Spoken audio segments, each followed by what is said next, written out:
Yes. All right, what playoffs are, you said that was your happy place. Where's the first day of training camp right now?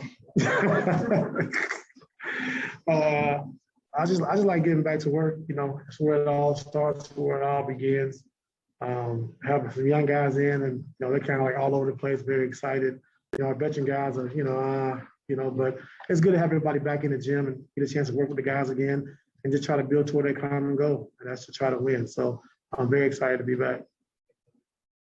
Veteran guys are you know how training camp is, for the veteran guys that have been through it 10, 11 times, but they're excited to be back, and they got a lot of things to teach the young guys as well. So I'm very excited to be back as well. But the practice part. When you start a camp with a roster that was primarily here for the playoffs, with the addition of a couple guys, where do you pick up? Where do you start? Do you pick up from where you were? How does that process work? That's the toughest thing about training camp, because you don't know if you're going too fast, you're going too slow. Guys are picking it up. And with the addition of Bledsoe and Justice, we really got to slow down. But outside those guys, the other guys pretty much know what we're trying to do. So for those two guys, we got to give them extra reps and try to get them up to speed as fast as possible.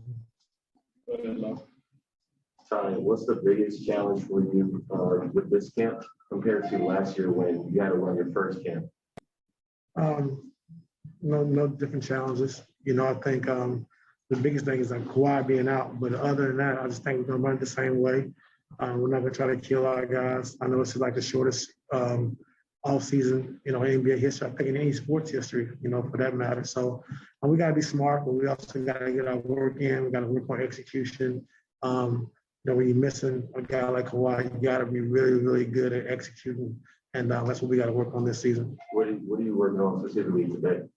Spacing. I think trying to play with more pace, trying to get our guys to push the ball, push the tempo, because the bottom 5 in the league in pace. So we got to be better with that. And I think Bledsoe will add to that, being able to push the basketball, attack early, getting out in transition. So we want to work on that. We want to work on our spacing and then kind of go from there. Right.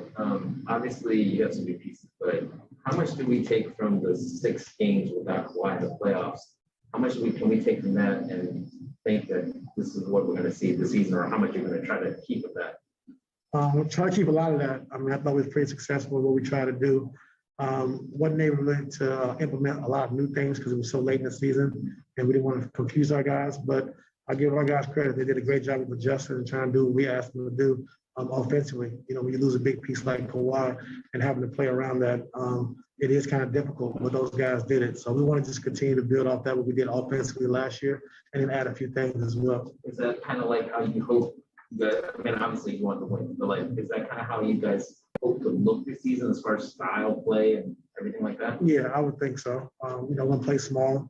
We're going to do the things we did, like you said, last year in the playoffs, but also, getting Serge back, who was a big part of that last year and having to go down. So having him back is going to be a big plus for us as well. Thank you. Thank you. You mentioned pace and Bledsoe, but how big of a factor is he going to be in sort of you guys being successful? Big factor. A guy who can push the ball like we talked about. He can get into the paint, at will, has a big body, strong, but also can defend, three positions as well. So I think it's going to be a big boost for us. I think of being able to push that pace and push that tempo and getting guys easy shots, and that's what we have to get in transition. He's obviously a veteran. Does that help you as a coach to, as far as teaching him the ropes? Yeah, he's been around and he knows a few tricks of his own. And the biggest thing is just catching up with the offense and understanding what we're trying to do, what we're looking for. But we want him to play free, attack, be aggressive, taking his shots, getting guys involved. So today it'd be a start for day one. It might be similar on question, but you guys were high, best three-point shooting team, high percentage of open looks. Can you replicate that without Kawhi, or how much more difficult it is to replicate that style without Kawhi? Of course, when you lose a guy like Kawhi who demands a lot of attention on the floor, double teams and all defenses are geared to stop him, guys are going to be open. So we got to just do it in different ways. We got to do it by committee. We got to do it by our cuts. We got to do it by playing on a faster pace. to get those shots, those same quality shots. And those are things we need to work on to start training camp. Two things. Preston, obviously, on the scooter there, is there a timetable for how long you might do that? No timetable. I'm sure it's disappointing. For you guys, like you have so many guys returning and you had that breakthrough season last year. You guys, because Kawhi's out, obviously that's a big piece, but it's still at all underestimated in terms of like preseason expectations.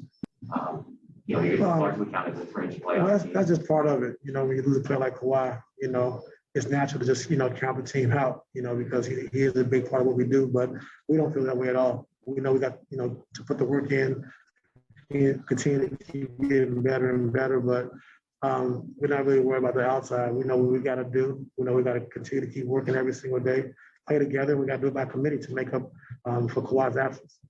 Take two more on this side and close out Sabrina on the Zoom. Go ahead, Law, Jordan.